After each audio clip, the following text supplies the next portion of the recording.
Actually, no. It's I it's think the new we. week. I think we. Yeah, yeah. Yeah, we'll have That's why to I see think if we it's got the swapped or knowledge not. ban early. I actually do not know. I'm making an inference here, but the fact that we got a first round Nautilus ban, wonder if that's more for the jungle changes, right, than the support changes. So, won't be But getting that. Trundle's still banned. I think the Trundle, Yeah, like that's the win true. rate dropped off a lot. He's kind of the same champion, so we'll see. The attack speed nerf, I think, was the right way to attack him. We'll just say that he far less just GG if he doesn't get right now in the game. Well, as we're not going to see him. Rumble. Yeah, we're not going to see him on the Rift. There's the Rumble, like you called out. IOI going to go pretty facilitator mode on the Skarner. Answer Tian's Wukong.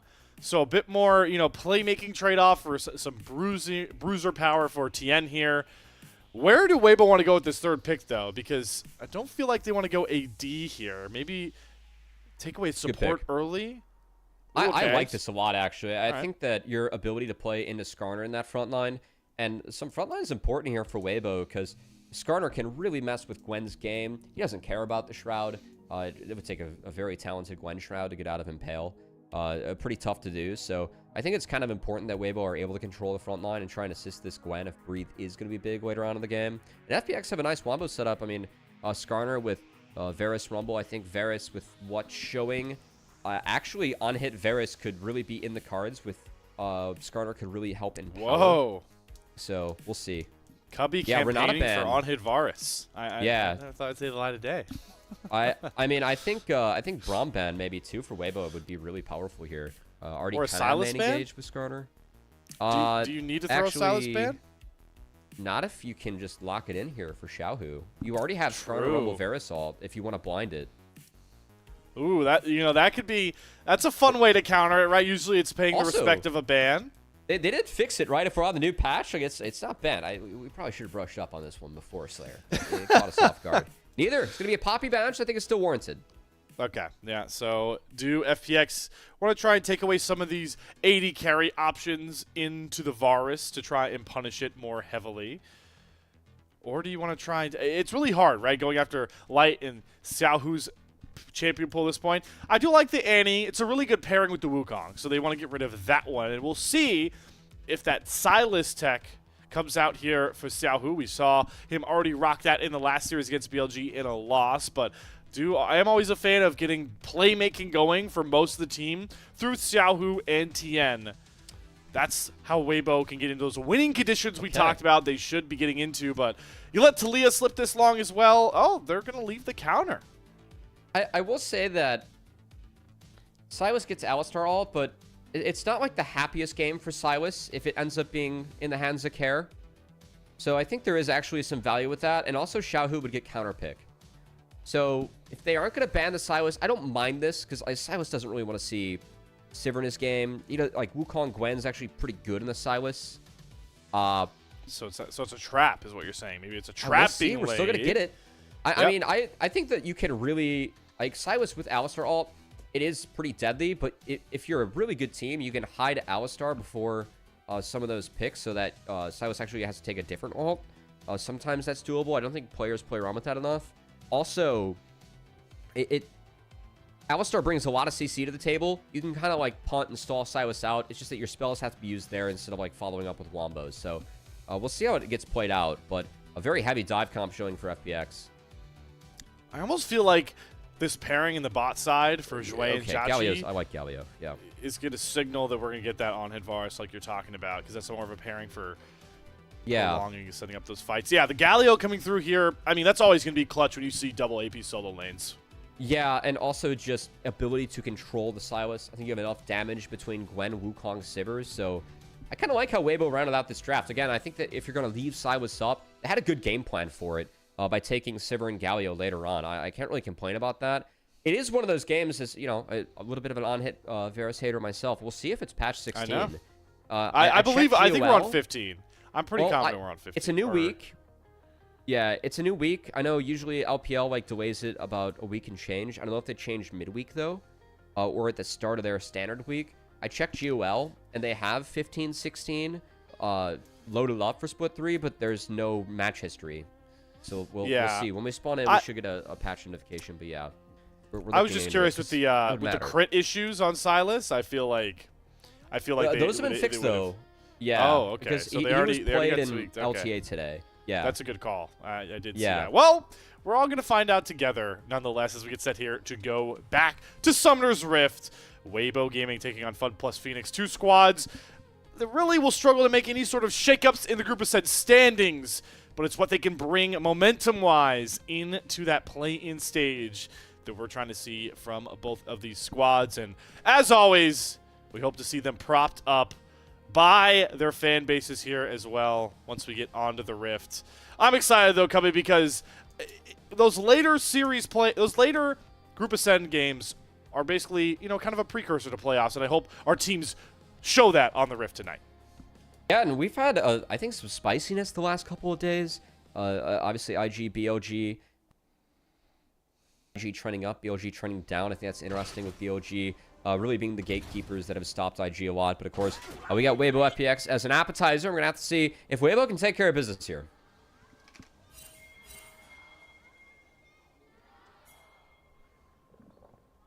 All right, Jesus. By talking about the second series early on and then not having the Xiaohus when we stopped, that felt a little depressing. Yeah. I think that was a mic diff, but we're going to have to wait up here for a second because... Oh, dear Lord. I think Kara's getting... Oh, yeah, I was going to say, we always like to have these JiaQi didn't go on hit? Oh, dear Lord. Slayer? I got focused on the AI bot, who is full Weibo supporting of this comp, by the way. Okay, Slayer. I feel I'm very surprised and very shocked. It's not the on-hit Varus. Yeah. Yeah. I mean, I think this makes the game very hard now for FPX, quite frankly, because on-hit Varus and the Sivir is a pretty decent matchup. Yes. Like the spell shield now, in theory, it gets more effective with what you pick up. Way more. Yeah. And you can kind of stat check Sivir as Varus with especially your build. You're going like, well, Bork Rageblade. Okay, it's 15. Okay, so the lethality Varus still a little bit stronger. On-hit Varus not quite as strong. Shout out to our production. We probably should have taken care of business to that one, but it was a newbie. We got here though. We got here. And and the more important part about the Varus is the matchup. Because you talk about the Sivir, but you could just look at the range on the other side. Whenever you see a Galio picked up in the mid lane, like this is one of those rare comps where a Varus should be able to free hit. You could also use the scaling factor of the Varus on hit versus this lethality, because now FPX, even on top of the fact that you could spell shield those big piercing arrows. Silas, lethality Varus, a Rumble top, a Scar jungle. You're running out of damage so fast. You're running out of damage so fast. It's criminal. Like FPX have to play up tempo, up fast, get this game over and done with quick, or they're just screwed. Yeah. Oh boy, hold on. Heals pop to the bot side. JiaQi, you would have been able to trade better there if you had lethal tempo. Just saying, man. Yep. You got a lot of autos down. Doesn't hit the same. A little bit of sustain on the Alistar.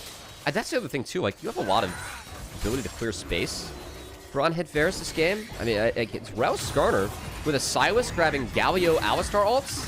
You have a very real front line. Potent front line. Yes. But all right, we can't focus too much on it. We'll be sure to revisit it as much as it changes the game here for FPX. Their solo lanes are playing like they gotta be playing fast, as we're talking about. Breathe taking a pretty heavy trade there into Sheer. Breathe definitely has to respect that Flame Spitter space with no flash. Does still have the exhaust to hang on to, but the point I want to make really quickly is we do see both of our junglers mirrored following the same path. As you watch Tian and IOI crossover. IOI trying to make sure he doesn't get double Scuttle Crab dropped on his head, but with Kara taking that pretty audacious trade, there's not much for the Skarner to do here. Yeah, it was Kara that did force Xiaohu out very early, but on the TP back, the Galio a little bit more doubles in the kit.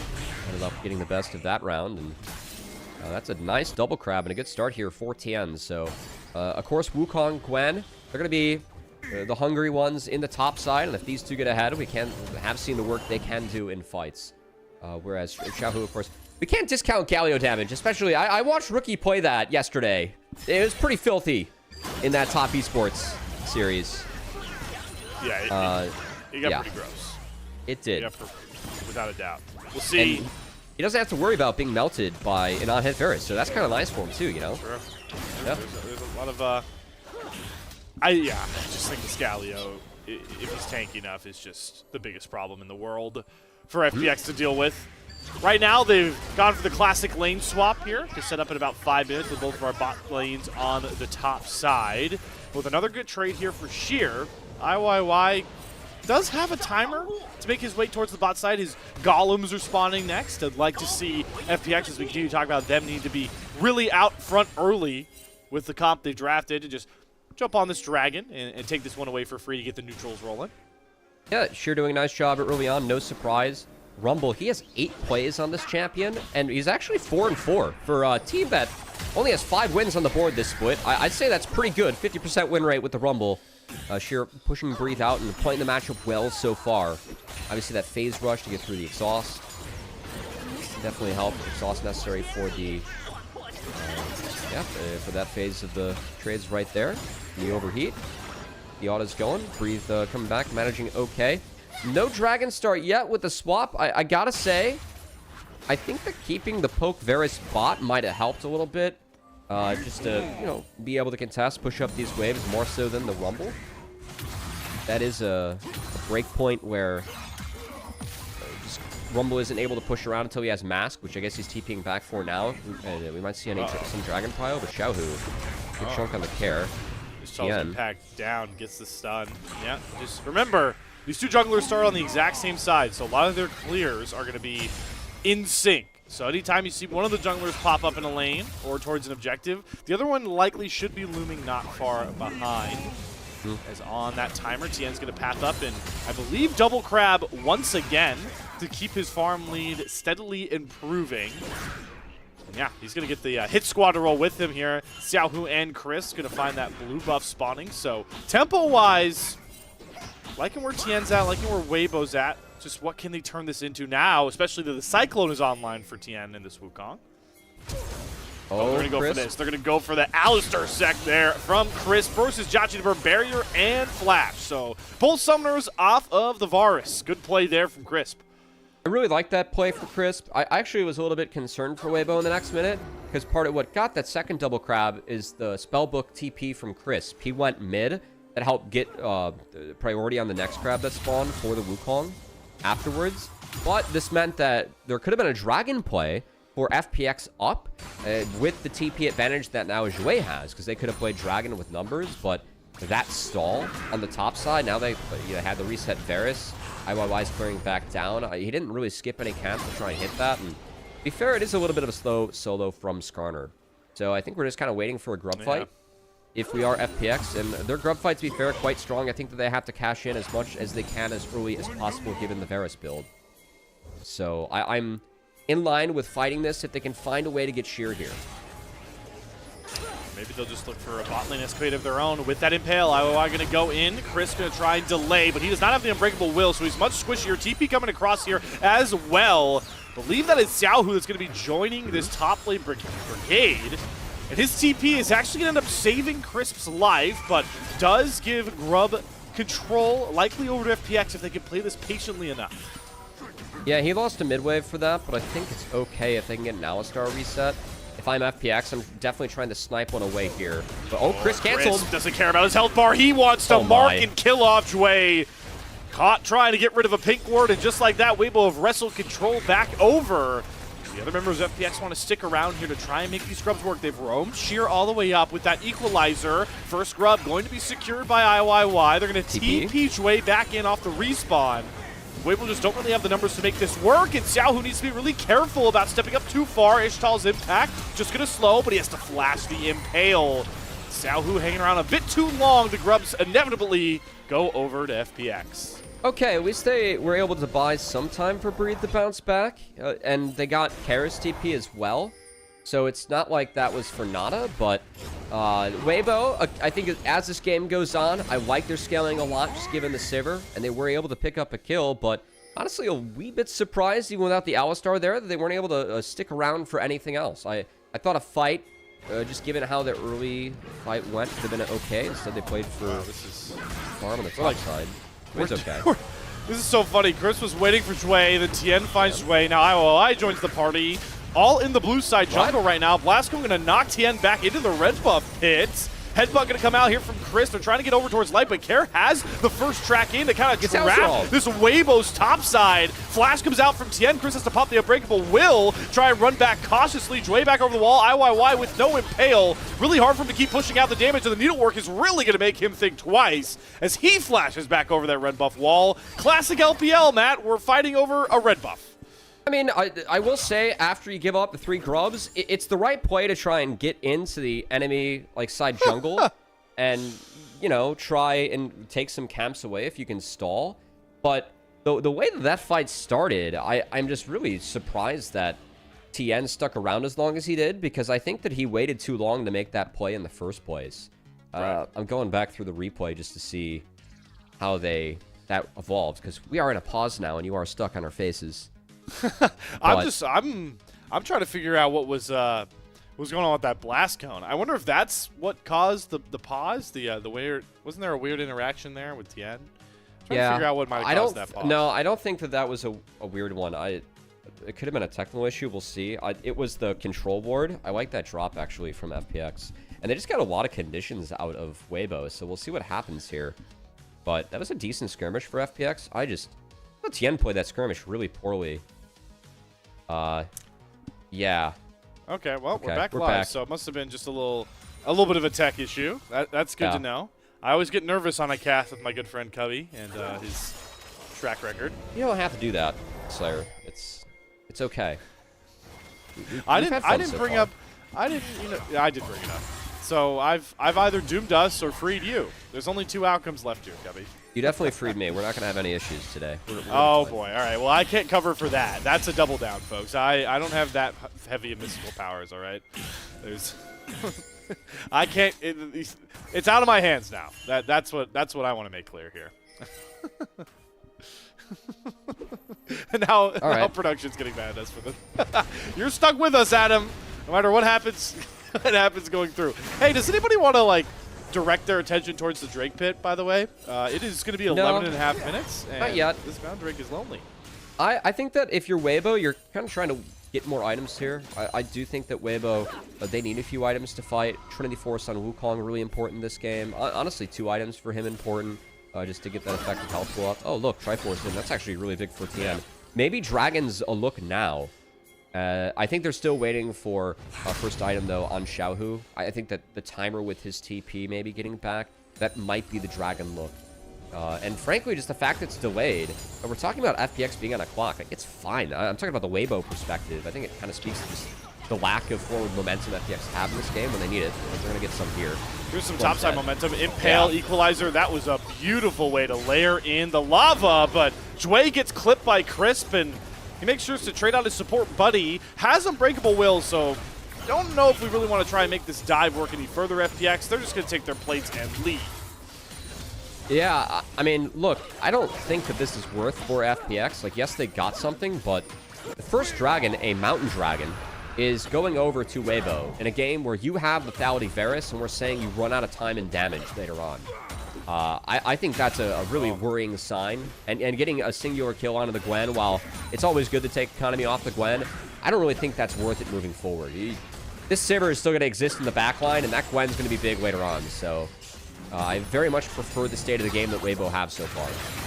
Let's see if Breathe wants his revenge on the Care here in the 1v1. Both needleworks being traded, and I don't think that Chris is even going to be needed here. Oh, no. Breathe, one more snip with the scissors, should pick up the bolo, and he does. Feats of Warfare, the revenge of Breathe coming expedited. I mean, that just completely neutralizes the dive, too. And that bot turret, pretty low for Weibo. I know it's 3 grubs for FPX when we look at threatening first brick.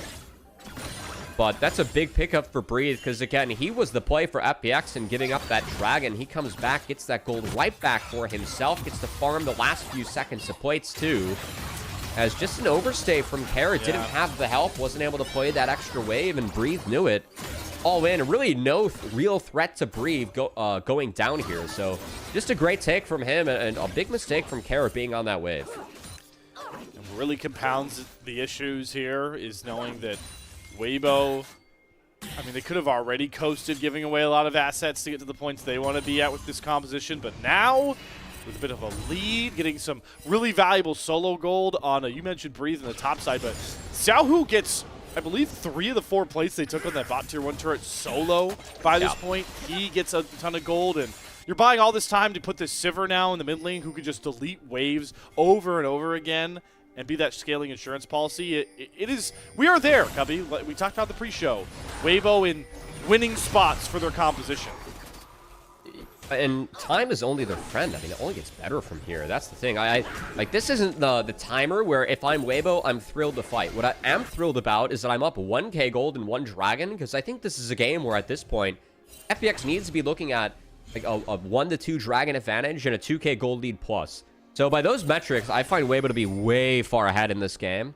I think that the outs for FPX are to try and make plays around this poke Varus, just so that you can use his strength right now to set folks behind. It's probably weak side Rumble, take advantage of the equalizer timers, and just hope that he can eat those bonus waves and then be effective later on. And props to Sheer, he's picked up a lot of CS this game, so opportunity for Rumble to be big later is on the table.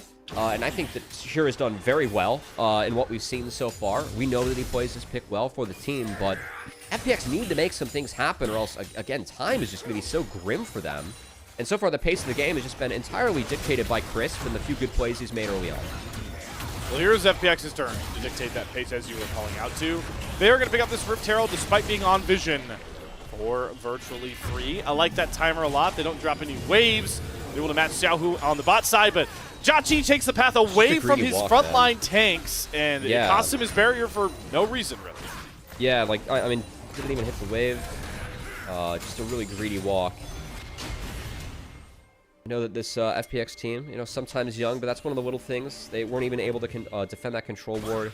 Good chunk there from Light, who, I will say, going way back in time, Light was a decent AD in the Sivir Seri. Yeah. That was actually a decent time for Light. That I thought he played that one decently well. It's, you know, it was an easier time for AD carry players in general. Whenever Sivir's in the meta, the clock's back here. Yeah. I mean, whenever Sivir's in the meta, like, you have like 2 jobs the entire game. It's don't die early and delete waves mid game. That's about it. How quick is your auto W reset and how accurate is your Q? You know. Hey, Breathe nice lost his turret. Herald there. Yeah. Now they're running right at Breathe. So Breathe has constantly been the target for FPX. But they actually don't want the fight any further. I think they sensed Crisp was roaming over, and right when I thought Kara was using the Herald aggressively, he actually uses it defensively to make sure nobody gets collapsed upon for that first break. Yeah, I think that Kara using the Herald there at least escaped Gwen R3, which is not bad, but still just a straight dip was, I'd say, not the best use of Herald. Oh, actually, you know what? They got first brick off that. Yeah, that's what they. That was the main goal. That's okay. That's okay. They denied feats. They actually can really contest feats at the Dragon here. It spawns in 10 seconds. The resets are very late for both teams in terms of this setup. TPs are up, not for Xiaohu though. So he's gonna have to walk back. We'll see where he goes. That's gonna kind of dictate through which way Weibo wants to play for this Drake. I don't think that this is even a necessity for Weibo. Like, they scale so hard, I really don't feel like feats matter, but it would be a nice denier pickup, obviously, if they want to fight it. And they are strong enough where, I mean, they might be able to. Look at Light's items. A BF sword and a pickaxe at this point. If Sivir's able to auto, she's going to be really threatening in this next fight. Here's the thing, though. I know Breeze's TP is up. I think it's just so valuable here. Drop this dragon. Breeze picks up a couple waves. I'm with you, yeah. Take this top tier one, maybe, or at least force Sheer to come up. Nope, nope. He's TPing for a monster flank, I will say it. Watch Breathe come in from the bottom of your screen. As Chris going to go in first, get the knock up on the JiaQi, who's trying to kite back, but he's running right into Gwen. He's running right at the big bad Gwen for Weibo, who knocks him down. Needlework coming out as well. Jwei is the next one to fall. Crisp and Light pushing through the front line. 2 victory here for Weibo as they mop the floor 3-0. I just find it, it's the biggest crime that this is poke Ferris, man. I cannot. This game's very over now.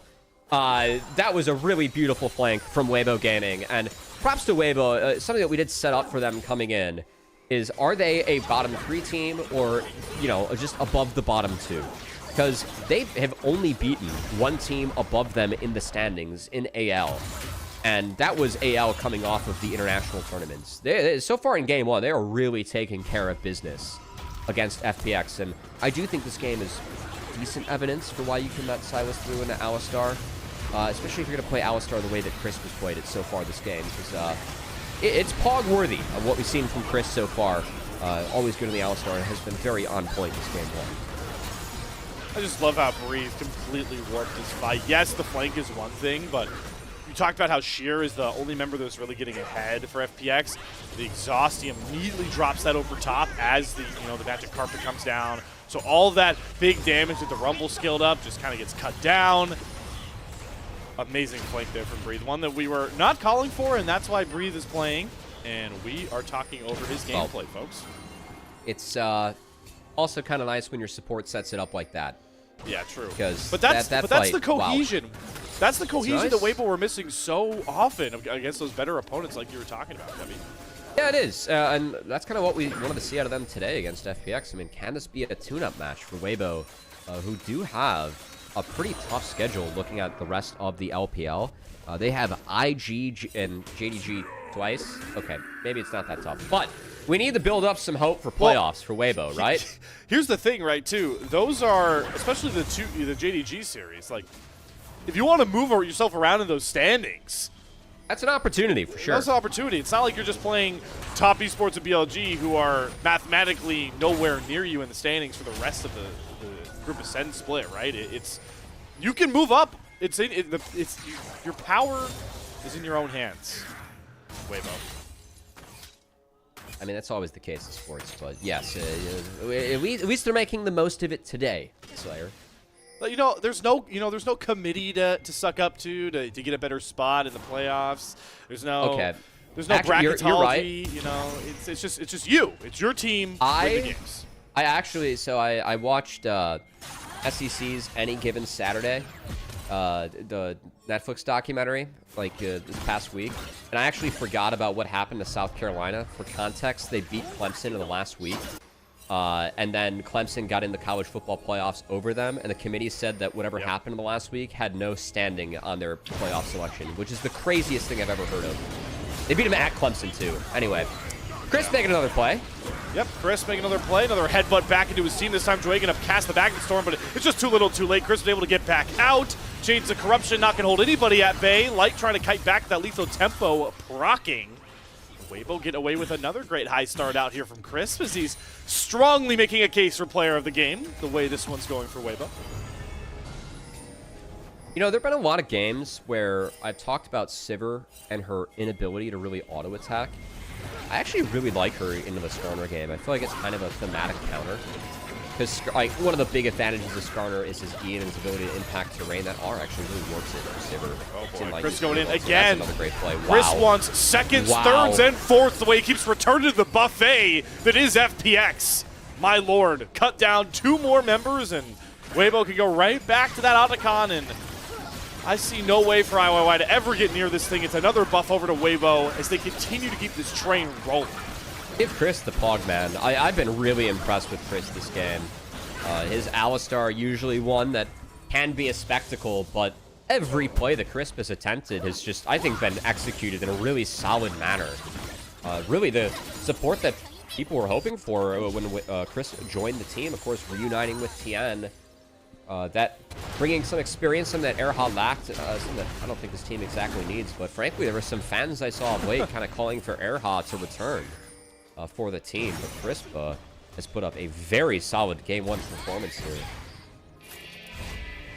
It's what Erha, it's an interesting conversation because what I felt like Erha brought was a sense of urgency in starting some of these fights, and that was what Weibo lacked at points with the rest of their squad. So, hey, everybody calling for Erha, this is exactly what he was doing at points, and Crisp was showing up and doing now.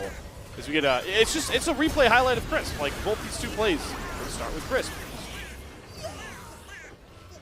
Yeah, again, the Alistar has been so on point. They have a few tools or a few ways to set things up. I mean, it could be set up by the Wukong, but it has been Crisp at the forefront. Able to get the heal out of Jwei. Also holds on to his ult. Not afraid to take a little bit extra damage before he casts that one. There's a Cyclone down on top of Care. Westerberg Rocket Belt and Dash get towards the back of the pit, but he's out of dashes now to get over the wall. He has to burn the flash. Try desperately hold on to it as the hero's entrance going to come down from Xiaohu just to protect his jungler a bit too early. Chris now has to back up carefully as he takes a big chunk of damage. Arrow comes through from JiaQi. Dragon down below. Steal angle. IOI does not get it despite flashing over the wall here. So that is sole point for Weibo and no reason to fight further. Okay, Weibo, I would have dragged that one a little bit out of the pit. You scared me a bit with that, but it's okay. There are no pictures on a scorecard, as we like to say. Third dragon secured. Not exactly the cleanest fight there. I think that we could have held our Galio ult until we saw Equalizer. Because when that tool's down, there was really no option to fight over the wall. Of course, Weibo, they're still the team that we said scales harder going into this game to begin with, and they are sitting with a 6k gold lead and 3 dragons, which speaks to how uncompetitive this game has been. Yeah, it is. Not to mention Otacon. It's really disappointing for FPX. Not only because we called out their draft needs to be the more proactive one, but we haven't seen Jwei really unlocking these fights for FPX or IYY come away with any sort of impale. Maybe they'll look for it now as WBG are trying to set up camp in their own jungle, but Jwei gets sectioned off pretty well by Chris, and now the taunts and the CC chains start to land. Jwei doesn't even get a cast Magnet Storm. There's no crash downs coming across. It's crashing out away from your jungle if you are FPX. As they lose their blue buff, they lose their support, and if they're not careful, Care might be next here. Cyclone gonna knock him up. Joshing forward is Tian. IOI and the Chains of Corruption gonna do a good job to stop them, but here comes a big taunt from Xiaohu. Not gonna find anybody. And that will slow things down to a crawl once more.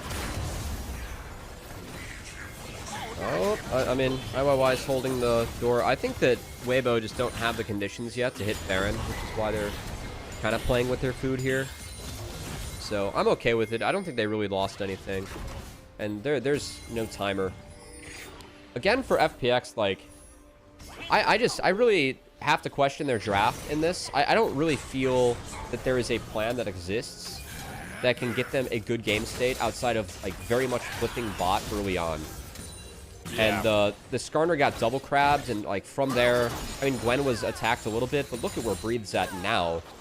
Keep in mind, Sheer had so much CS early on in the game, and then just what's happened in the last few minutes and being pulled around for these fights and conditions and falling has been trouble. Speaking of trouble... Okay, he's going to TP out. Tian does not have Cyclone, and he recognized, hey, no way I can cancel that one. So he just lets Care. Yeah. Yeah. Do they pull the Baron? Do they pull the Baron card now, though? Oh, yeah. They want Sheer's TP, too. Yeah. Curious to see if they'll back up if they get that sheer TP out now. Or they might just keep on hitting it. There's no vision on the Baron. There's the TP coming out from Sheer and the engage from Chris. They're going after Jwei once again. Double knockup finds JiaQi. He has to flash back out. The Impale is going to hold TM, but using the Trickster to get back out of safety. And now the knockups start to stack. Care is down. Taunt lands. IYY down next. Flashing forward from Chris was a bit audacious, but that's what you can do when you're rolling a game as bad as Weibo are. Well, excuse it. I think that Sheer's TP... It's really aggressive in terms of posturing for Baron, and it's kind of on him, kind of not, because the way that FPX split around that, like, why not retreat as a team? I think that Jwei playing on that corner was way too far off, and then, hey, look at this retreat. I know that Baron's the thing. I didn't exactly see the trinket scenario. I think that's what's more telling. Good take here by Tian, but this fight's just ruined from the start. Look at how split FPX are with Sheer TPing to that top ward, and then 2 people on the mid and banquet rush, and like 2 people flying around the mid outer turret. There's just never a chance for them to even look for a coherent fight. And it doesn't even matter, because, I mean, let's be honest, this game's over anyway. Hey, Gubby, remember the Galio damage conversation we had? Picture, yeah. Give you a visual representation while we were in the replay. If only there was an unhit Varus to actually, like, threaten this Forsaken thing, but no, that's too much to ask for. At this point, I don't think any form of Varus would have saved it. Would have saved this, because I'm just really disappointed on how lackluster all these movements have been from FPX. Like, what is the they don't have options though. Like that's the thing. Earlier, not now. That I mean, earlier? they haven't had options for a while. I don't know. Well, I think. Yeah, that's fair, because like we're giving up first Drake to dive Gwen, and then Gwen just like TP's back and kills us. So like, why? Yeah. Oh, Impale gets the Trickster and the real one, but Tian just flashes after JiaQi and executes him. And guess what? Big bad Xiaohu comes over through with the hero's entrance. There's nothing for FPX to do. They're just too far behind and too outclassed in this game. And outside just hunt them down one by one if you're Weibo, diving through inhibitor turrets. Sheer barely going to be able to survive. But the base is now under threat, and we may be heading towards a very quick end for Weibo in game 1. All right, folks, this is why you take on Ferris in this game, and honestly, a great use case for why you can let Silas through when you have Alistar, even though it should have been on Ferris. We made the game a lot easier for everyone. That Silas got melted through Alistar ult in the last fight. My lord, Weibo, we were asking for dominance, asking for a statement, asking for something that, you know, can fundamentally give us more confidence going into bigger matches as we get into playoffs. That was exactly what we got from them in game 1. They were playing that game 1 like they felt disrespected. They even had to play FPX. That was, I mean, Cubby, what did they not get away with on the map in this game? Like, they didn't get to take grubs. That's like the only thing that I think didn't. That's understandable, you know. If the rest of the game looks how it is, you win 19-1. I think you could have done whatever the hell you wanted on the map, for that logic. Yeah, or for whatever that means, man. That again, I'm so tilted because like one of the biggest thing. I mean, if you're a coach, what are the highest odds of success that I can give my guys going into the game? I just think that is such a game where it's just so obvious. Like, even, okay, we've seen a lot of Kai'Sa in the Sivir, right?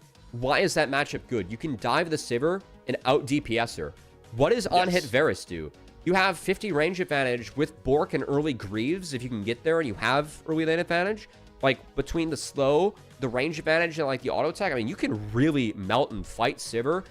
You can afford to eat some of those early autos. I said Greaves, you steel cap. Sometimes you got to go for that, but it was a double AP game, so we would have seen. But, man, like, I just don't understand not signing up for that. You have no damage with the Silas going Rocket Belt and the Rumble later on into a Galio comp. You have to go on-hit Varus this game, and literally, like, that hopped on our screen. We're both like, oh, that's game. Like, that's game over, right? Yeah. And it didn't look competitive. Hey, you know what? They also helped give the AI tracker the win. I had never seen it that audaciously repping one side. And, yeah. Dude, they calculated correctly this time. That's why you can give Silas up, by the way. Playing Silas, we set it into the Gwen Wukong Sivir. Like, hey, that's kind of hard, right? Even with the Alistar showing. And then you throw the Galio in, it gives you that control against the melees, just get to buy space for Sivir. That was a really nice Sivir comp, so I know that we're harping on FPX and the non-on-hit Varus. I do really like the draft that Weibo had. I think that... Especially the second half, right? Yeah, again, I think that this is good logic for why you can leave Silas up when Alistar is in the game. So, yeah, I do like what we saw from Weibo and some of the decisions that game. And, man, we can't take away from what Chris did on the map, too. He's going to be our Pog as we wait for highlights to roll and to honor the Pog, but I will be frustrated if Chris was not on my screen because every play was made by him in that game, and what was a very strong performance from Weibo. It's so interesting as we do start to go through those post-game graphics, because if you went, across the board, lane v lane matchups, right? A lot of these matchups you're going to obviously give over towards Weibo. Like Xiaohu over Care right now, Light over JiaQi, Tian over IYY. But the one thing I would have said is, Jwei is in a better spot right now than Crisp. And part of it was because of how constantly proactive Jwei is, looking for pretty good fight angles. It felt like, I guess I can't say Freaky Friday. I can say Freakier Friday right now with the way that Crisp and Jwei, body swapped. Now, okay, this guy doesn't watch movies. I will say, the craziest thing about Freakier Friday is that it spawned in with the same Rotten Tomato scores as the first film.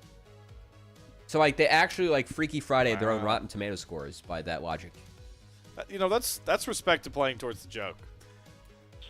The question now becomes, but the movie can't be as good as the original one. Has there ever... I mean... Well, that's a big question. I don't want to There have been few greater comedy sequels, but that's okay.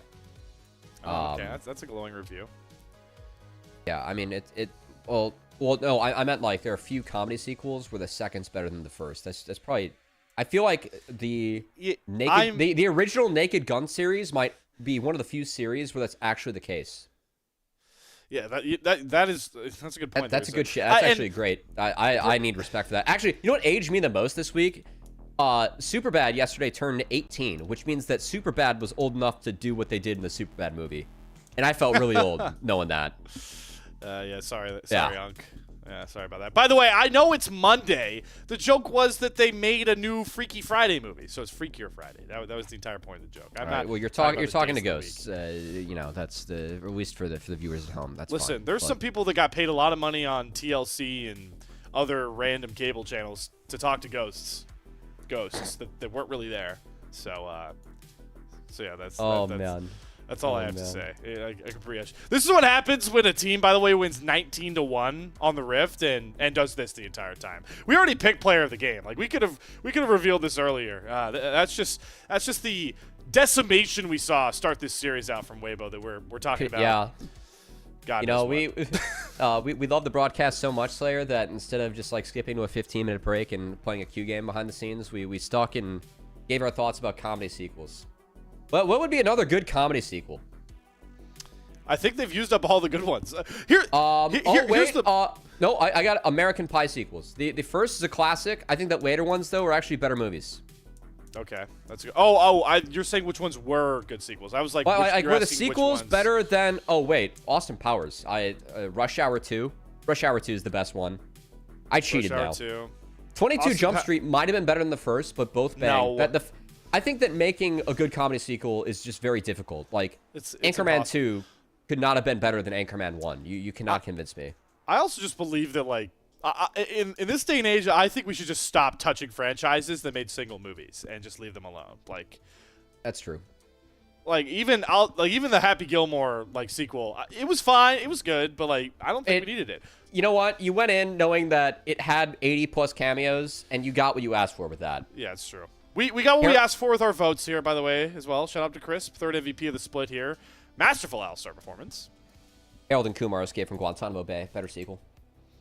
There we go. Okay. Yeah. You've taken all of mine. I can't think of Austin Powers. Well, I cheated after the second one, but that's fine. We needed to. Oh, you're cheating. We needed to really liven up this conversation here. We did not want to talk about the game at all. Let's be honest. You know what I want to talk about though, Cubby? I want to talk about all of the people watching at home that help make this show run, and specifically thank you out to some coffee supporters. So I want to make that deal available to anybody out there if you're not familiar. If you would like to support LPL English, consider becoming a coffee member. Coffee is the best way to support the LPL English project, since the vast majority of your contributions will go directly to the show. A lot of the initial payments go into upgrading the broadcast, but a huge bulk of it pays on-air talent and content creators. Subscribe to our coffee. It is linked in chat for you to unlock perks like early access to content and the ability to ask interview questions for our unique on-site interviews. I know some of the coffee plans have switched up a bit, so definitely make sure, even if you've looked before, to go peruse the selection we have there, as our coffee supporters are some of our most vital supporters. Cubby. Yeah, we appreciate all the support you guys give, whether it's our elite coffee supporters or you guys just hit follow or like on the stream. So I appreciate everyone tuning into LPL English, and excited to dive into Game 2, and especially getting the rest of the night here, Slayer. Yep, we're going to get into Game 2 here to see if FunPlus Phoenix can put together some sort of semblance of a fight back. But until then, we're going to an intermission where I hope everyone's talking about comedy movies that don't need sequels. We'll see you guys on